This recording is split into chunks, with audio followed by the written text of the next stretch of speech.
Real-time monitoring para sa AKAP program ipatutupad ng DSWD. Naritong newscoop ni Kim Gomez.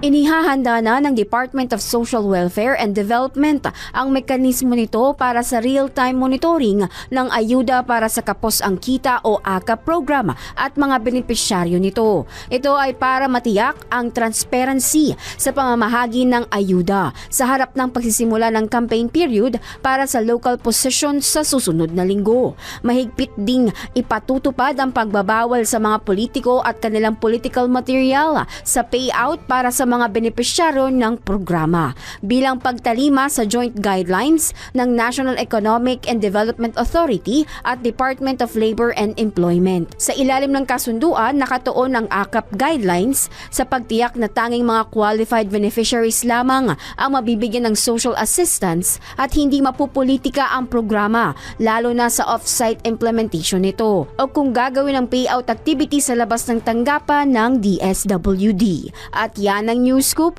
Kim Gomez, nagbabalita ng tama, naglilingkod ng tama.